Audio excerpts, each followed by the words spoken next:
Arun XLO Ziva, an elite active retirement community in Mahabalipuram, Chennai. For apartments and luxury villas, call 7288 കേരളത്തിലെ RSSന്റെ BJPയുടെ രാഷ്ട്രീയം ദളിത് ജനവിഭാഗങ്ങൾക്കെതിരെ, ആദിവാസി ജനവിഭാഗങ്ങൾക്കെതിരെ കലിതുള്ളിക്കൊണ്ടിരിക്കുകയാണ്. പൂണൂലിൻ്റെ രാഷ്ട്രീയം, പൂണൂല് അവരുപയോഗപ്പെടുത്താൻ നോക്കുന്നത് താഴ്ന്ന ജാതിക്കാരായ മനുഷ്യരുടെ, കർഷക തൊഴിലാളികളും പാവങ്ങളുമായ മനുഷ്യരുടെ കഴുത്തിനെ കുരുക്കിടാനാണ് എന്ന് ചിലർ പറഞ്ഞുകൊണ്ടിരിക്കുകയാണ്. ഞങ്ങൾ പറയുന്നത്, ജാതിബിംബങ്ങൾ ആരുടെയെങ്കിലും മേലടിച്ചേൽപ്പിക്കാൻ നോക്കിയാൽ കേരളത്തിലെ, ഇന്ത്യയിലെ ജനങ്ങൾ അത് അംഗീകരിക്കില്ല. എല്ലാ ജാതിയിലും പെട്ടവർ, എല്ലാ മതത്തിലും പെട്ടവർ സ്നേഹത്തോടെയും ഐക്യത്തോടും കൂടി ജീവിക്കുന്ന ഒരു നാടാണ് നമ്മൾ സ്വപ്നം കാണുന്നത്. അവിടെ തൊലി കറുത്തതുകൊണ്ട് അല്ലെങ്കിൽ താഴ്ന്ന ജാതിയിൽ പെട്ടതുകൊണ്ട് ഏതെങ്കിലും അർത്ഥത്തിൽ ഒരു മനുഷ്യനും ഇവിടെ പീഡിപ്പിക്കപ്പെട്ടുകൂടാ.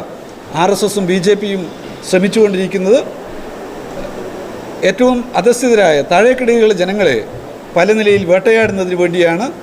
ആ വേട്ടയാടുന്നതിനുള്ള ശ്രമങ്ങൾ ഇന്നലകളിൽ ജാതി മേധാവിത്വത്തിൻ്റെ ഏറ്റവും ദുഷിച്ച അറകളിൽ നിന്ന് അവർ കണ്ടെടുത്തിട്ടുള്ള, അവരുടെ മുന്നോട്ട് പോക്കിന് സഹായമെന്ന് അവർ വിശ്വസിക്കുന്ന ആയുധങ്ങളുടെ പ്രയോഗമാണ്. വേടൻ എന്നുള്ളതുപോലെ നമ്മുടെ നാട്ടിലെ, കേരളത്തിലായാലും തമിഴ്നാട്ടിലായാലും എവിടെയായാലും താഴേക്കിടയിലുള്ള ജനവിഭാഗത്തിൻ്റെ ആശയങ്ങൾ ആവിഷ്കരിക്കുന്നതിന് വേണ്ടി അവരുപയോഗിക്കുന്ന, അവരുടെ മണ്ണിൽ നിന്ന് അവർ കണ്ടെടുക്കുന്ന, അവരുടെ ജീവിതത്തിൽ നിന്ന് അവർ വളർത്തിയെടുത്തിട്ടുള്ള സാംസ്കാരിക ബിംബങ്ങളെ, കലാരൂപങ്ങളെ അവതരിപ്പിക്കുക എന്നുള്ളത് അവരുടെ അവകാശമാണ്.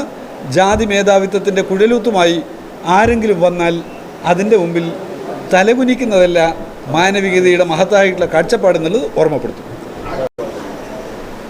കമൽഹാസൻ എന്നുള്ളത് ഇന്ത്യയിലെ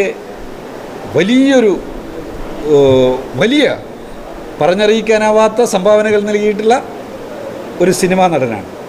അദ്ദേഹം സംസ്കാരത്തിൻ്റെ വിവിധ മേഖലകളിൽ കയ്യൊപ്പ് ചാർത്തിയിട്ടുള്ള മനുഷ്യനാണ്. അൻപേ ശിവം എന്ന കമൽഹാസൻ്റെ ഒറ്റ സിനിമ തന്നെ ഈ നാടിൻ്റെ ഹൃദയത്തിൽ അടയാളപ്പെടുത്തിയിട്ടുള്ള സിനിമയാണ്. അൻപേ ശിവത്തിൽ കമൽഹാസൻ പറയുന്നുണ്ടല്ലോ, താജ്മഹൽ ഇടിച്ചു പോച്ചാൽ എന്തില്ല, ലോകത്ത് പ്രണയം ഇല്ലാതാവില്ല എന്നുള്ള കമൽഹാസൻ്റെ മറുപടിയുടെ തുടർച്ചയിൽ കമൽഹാസൻ പറഞ്ഞല്ലോ മാർക്സിസത്തെക്കുറിച്ചെല്ലാമുള്ള അദ്ദേഹത്തിൻ്റെ വീക്ഷണം. ഞാൻ ഓർമ്മപ്പെടുത്തുന്നത്, കമൽഹാസൻ എന്നുള്ളത് ഈ രാജ്യം സ്നേഹിക്കുന്ന പ്രിയപ്പെട്ട നടനാണ്. ഏതെങ്കിലും ഒരു ജോഗ്രഫിക്കൽ അതിർത്തി വെച്ച് കമൽഹാസനെ നമുക്ക് ചുരുക്കി കെട്ടാനാവില്ല.